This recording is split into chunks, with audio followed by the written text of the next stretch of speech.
ఆయనకు రాజ్యాంగం గురించి అద్భుతమైన పరిజ్ఞానం ఉంది. చట్టసభల వ్యవహారాలు ఆయనకు కొట్టిన పిండి. ఇవి ఉపరాష్ట్రపతిగా జగదీప్ ధన్ఖడ్ను ఎంపిక చేసుకున్నప్పుడు ఆయనపై ప్రధానమంత్రి నరేంద్ర మోదీ కురిపించిన ప్రశంసలు. సాగు చట్టాలకు వ్యతిరేకంగా ఢిల్లీ సరిహద్దుల్లో రైతాంగం నిరసన ప్రదర్శనలు నిర్వహిస్తున్నప్పుడు వారిలో అత్యధికంగా ఉన్న జాట్ రైతులను తమ వైపుకు తిప్పుకునే ప్రయత్నంలో భాగంగా ధన్ఖడ్ను ఉపరాష్ట్రపతిగా బీజేపీ ఎంపిక చేసింది. ఆయన్ను కిసాన్ పుత్రుడని, పరిపాలనా వ్యవహారాల్లో సమర్థుడని బీజేపీ జాతీయ అధ్యక్షుడు జగత్ ప్రకాష్ నడ్డా నాడు కొనియాడారు. అలాంటి ధన్ఖడ్ తాను ఆరోగ్య కారణాల రీత్యా రాజీనామా చేస్తున్నానంటే బీజేపీ ఎందుకు వదులుకున్నది? అసలు నిజంగా ఆరోగ్య కారణాల వల్లే ఆయన తప్పుకున్నారా? సోమవారం ప్రారంభమైన వర్షాకాల సమావేశాలు ప్రతిపక్షాలకు ఎన్నో అస్త్రాలను అందించాయి. ముఖ్యంగా ఆపరేషన్ సింధూరులో భారతదేశం 5 యుద్ధ విమానాలను కోల్పోయిందని అమెరికా అధ్యక్షుడు ట్రంప్ వారం రోజుల క్రితం ప్రకటనలు చేయడం, రక్షణ దళాల ప్రధానాధిపతి ఈ ప్రకటనను ఖండించకపోవడం ప్రతిపక్షాలకు ఉత్సాహాన్నందించింది. ఆపరేషన్ సింధూరుతో పాటు బీహార్లో ఓటర్ల జాబితా ప్రత్యేక సమగ్ర సవరణ వంటి అంశాలపై ప్రభుత్వాన్ని నిలదీసి ఆత్మరక్షణలో పడేయాలని ప్రతిపక్షాలు సమాయత్తమవుతున్న నేపథ్యంలో జగదీప్ ధన్ఖడ్ రాజీనామా పరిస్థితిని మరింత అయోమయంగా మార్చింది అనడంలో సందేహం లేదు. దేశంలో 2వ అత్యంత ఉన్నతమైన రాజ్యాంగ పదవిలో ఉన్న వ్యక్తి రాజీనామా చేయడం సహజంగానే సంచలనం సృష్టించింది. 2019లో ధన్ఖడ్ను పశ్చిమ బెంగాల్ గవర్నర్గా నియమించినప్పుడు ఆయన గురించి ఎవరికీ పెద్దగా తెలియదు. 1987లో రైతు నేత దేవిలాల్ ఢిల్లీలో రైతుల ధర్నా నిర్వహించినప్పుడు ధన్ఖడ్ తన ఝుంఝున్ ప్రాంతం నుంచి దాదాపు 500 వాహనాల్లో రైతులను సమీకరించి తీసుకువచ్చి ఆయనకు సన్నిహితుడయ్యాడు. దీంతో 1989లో ఝుంఝున్ నియోజకవర్గం నుంచి ధన్ఖడ్కు జనతాదళ్ తరఫున ఎంపీ సీటు ఇచ్చి స్వయంగా ప్రచారం చేసి గెలిపించడమే కాక విశ్వనాథ్ ప్రతాప్ సింగ్ ప్రభుత్వంలో సహాయ మంత్రి పదవి కూడా ఇప్పించారు. దేవిలాల్ను వీపీ సింగ్ ఉప ప్రధాని పదవి నుంచి తొలగించినప్పుడు ధన్ఖడ్ కూడా రాజీనామా చేసి ఆయనకు అండగా నిలిచారు.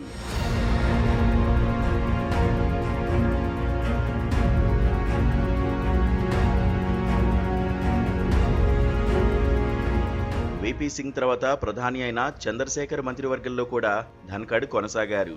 1991లో పివి నరసింహారావు ప్రధానమంత్రి అయినప్పుడు జనతాదళ్ నుంచి కాంగ్రెస్లో చేరిన నేతల్లో లాల్ బహదూర్ శాస్త్రి కుమారుడు అనిల్ శాస్త్రి ధన్ఖడ్ కూడా ఉన్నారు. ఎంపీగా ఓడిపోవడంతో కాంగ్రెస్ ఆయనకు 1993లో రాజస్థాన్లో కిషన్ఘర్ నుంచి ఎమ్మెల్యే టికెట్ ఇచ్చింది. బాబ్రీ మసీద్ కూల్చివేత తర్వాత ఆర్ఎస్ఎస్ను ధన్ఖడ్ తీవ్రంగా వ్యతిరేకించారు. ఆర్ఎస్ఎస్ లాంటి తీవ్రవాద సంస్థకు పార్లమెంటరీ ప్రజాస్వామ్యంలో స్థానం లేదని ఆయన శాసనసభలో తీవ్రంగా విమర్శించారు. ఇదంతా గతం. 1998లో మళ్లీ ఎంపీగా పోటీ చేసి ఓడిపోయిన తర్వాత ఆయన రాజకీయాలను వదిలి న్యాయవాద వృత్తిలో నిమగ్నమయ్యారు. దాదాపు 5 ఏళ్ల పాటు రాజకీయాలకు దూరంగా ఉండి ఏ బీజేపీనైతే తాను తీవ్రంగా విమర్శించారో అదే పార్టీలో ఆయన చేరారు. దర్మిలా చాలా కాలం బీజేపీ లీగల్ సెల్లో పనిచేసిన తర్వాత ఆయనకు 2016లో ఆ సెల్ సారథ్యం లభించింది. రామ జన్మభూమి కేసుల్లోనూ ఉగ్రవాద కేసుల్లోనూ బీజేపీ ఆర్ఎస్ఎస్ నేతలకు న్యాయ సహాయం అందించేవారు.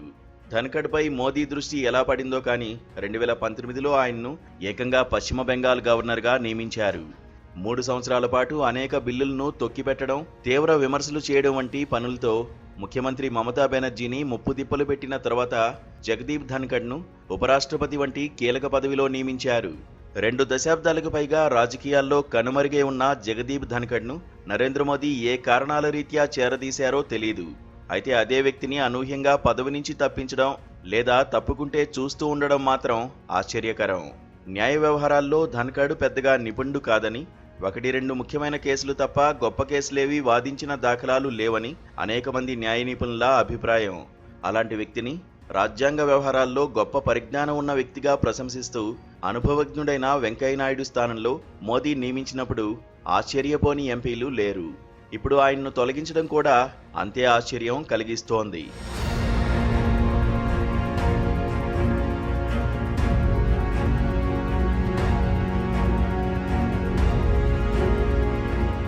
రాజకీయాల్లో ఒక వ్యక్తి ఉత్థాన పతనాలు ఎలా జరుగుతున్నాయన్న దానికి జగదీప్ ధన్ఖడ్ జీవితమే నిదర్శనం. గవర్నర్ పదవిలో ఉండగా పశ్చిమ బెంగాల్లో బీజేపీ బలోపేతం కావడానికి కారకుడై బీజేపీ ఏజెంట్గా ముద్రపడిన ధన్ఖడ్ రాజ్యసభ చైర్మన్గా కూడా దాదాపు బీజేపీ నాయకుడిగానే వ్యవహరించారు. ప్రతిపక్ష సభ్యులను ఎంతగా కట్టడి చేయాలో అంతగా కట్టడి చేశారు. విపక్ష సభ్యులు మాట్లాడుతుంటే మాటిమాటికి అడ్డు తగిలేవారు. పార్లమెంట్లో గతేడాది భద్రతా వైఫల్యం జరిగినప్పుడు నిరసన తెలిపిన ప్రతిపక్ష ఎంపీలను సభ నుంచి సస్పెండ్ చేశారు. ఒక దశలో ఆయన్ను తొలగించేందుకు ప్రతిపక్షాలు నోటీస్ కూడా ఇచ్చాయి. పూర్వ ఉపరాష్ట్రపతి హోదాలో వెంకయ్య ఒకసారి విందు ఇచ్చినప్పుడు మీ హయాంలోనే పరిస్థితులు బాగుండేవి అని పలువురు ప్రతిపక్ష సభ్యులు ఆయన వద్ద వాపోయారు. న్యాయ వ్యవస్థతో కూడా జగదీప్ ధన్ఖడ్ బలంగా ఢీకొన్నారు.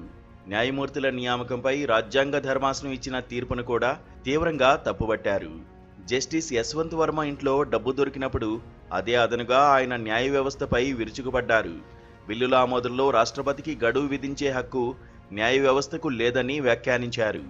రాజ్యాంగంలో ఉన్న సోషలిజం, సెక్యులరిజం పదాలకు వ్యతిరేకంగా కూడా వ్యాఖ్యలు చేశారు.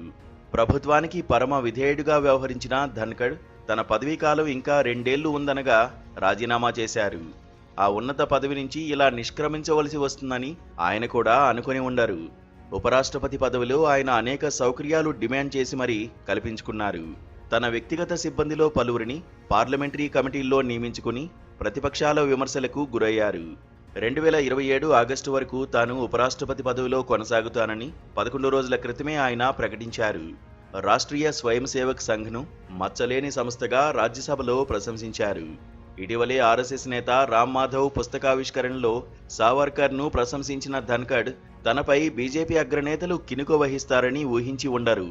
ఆరోగ్య కారణాల రీత్యా అయితే ఉపరాష్ట్రపతి పదవిలో ఉన్నవారు రాజీనామా చేయనవసరం లేదు. రాజ్యాంగ పదవుల్లో ఉన్నవారికి ప్రభుత్వ పరంగా అత్యాధునిక వైద్య సౌకర్యాలు ఎలాగూ లభిస్తాయి. ఆసుపత్రిలో చికిత్స పొందుతున్నంత కాలం రాజ్యసభను నిర్వహించేందుకు వైస్ చైర్మన్, ఇతర ప్యానెల్ చైర్మన్లు ఉండనే ఉన్నారు.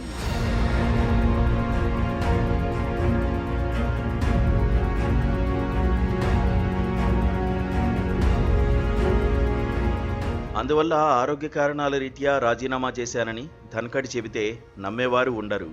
కానీ ఆయన నిష్క్రమణ పర్వానికి సంకేతాలు కొద్ది రోజుల నుంచే లభిస్తున్నాయని పార్లమెంటు కార్యాలయ సిబ్బంది చెబుతున్నారు. అంతర్గత సమాచారం ప్రకారం కొద్ది రోజుల నుంచి విదేశాల నుంచి వచ్చే నేతలు, ప్రతినిధులు ఉపరాష్ట్రపతిని కలుసుకోవడం లేదు. ప్రభుత్వాధినేతలు కొన్ని విషయాల్లో తనను విశ్వాసంలోకి తీసుకోవడం లేదని ధన్ఖడ్ తన సన్నిహితులతో వాపోయినట్లు సమాచారం. పార్లమెంటు వర్షాకాల సమావేశాల ప్రారంభానికి ముందు ఆదివారం ఆయన తన సిబ్బంది అందరికీ విందివ్వడం కూడా ఒక సంకేతం. అసలు జస్టిస్ వర్మను తొలగించేందుకు ప్రతిపక్షాలు ఇచ్చిన నోటీసును రాజ్యసభ చైర్మన్గా ఆయన ఎందుకు ఆమోదించారు? లోక్సభలో అధికార ఎంపీలు ఇచ్చిన నోటీసును ఆమోదించి తానే చర్చను ప్రారంభించి న్యాయ వ్యవస్థపై పట్టు బిగించేందుకు ప్రభుత్వం ప్రయత్నాలు చేస్తున్న విషయం ఆయనకు తెలీదా? పహల్గాం ఘటనపై కాంగ్రెస్ అధ్యక్షుడు మల్లికార్జున ఖర్గే ప్రభుత్వంపై అనేక ప్రశ్నలు సంధిస్తూ మాట్లాడేందుకు ఆయన ఎందుకు అనుమతించారు? ప్రభుత్వం నుంచి వస్తున్న వ్యతిరేక సంకేతాల మూలంగా వెళ్లిపోయే ముందు స్వతంత్రంగా వ్యవహరించాలని ఆయన అనుకున్నారా? ధన్ఖడ్ ఏర్పాటు చేసిన సభా వ్యవహారాల కమిటీ సమావేశానికి ప్రభుత్వం తరఫున మంత్రులు రాకపోవడం కూడా ప్రతిపక్షాల దృష్టికి వచ్చింది. ధన్ఖడ్ను తప్పించడం తప్ప మరో మార్గం లేదని, లేకపోతే సభలో మరిన్ని సమస్యలు తలెత్తుతాయని సోమవారం సాయంత్రం మోదీ అధ్యక్షతన జరిగిన ఉన్నత స్థాయి సమావేశంలో నిర్ణయం తీసుకున్న తర్వాతే ఆయనతో రాజీనామా చేయించారని అధికార వర్గాల కథనం. దేశ అధికార వ్యవస్థలో అత్యంత శక్తిమంతులైన నరేంద్ర మోదీ, అమిత్ షాల ఆలోచనకు భిన్నంగా వ్యవహరిస్తే ఎంత వారైనా, ఎంత ఉన్నత పదవిలో ఉన్నా కొనసాగడం అంత సులభం కాదని జగదీప్ ధన్ఖడ్ నిష్క్రమణలో విశదమైంది. అయితే ఒక రాజ్యాంగ పదవిలో ఉన్నవారు సాధారణ ఉద్యోగిలా రాజీనామా చేసి వెళ్లడం నమ్మదగిన కారణాలు చెప్పకపోవడంతో ఈ దేశంలో ఏది జరిగినా హతాశులు కానక్కర్లేదన్న విషయము స్పష్టమవుతోంది.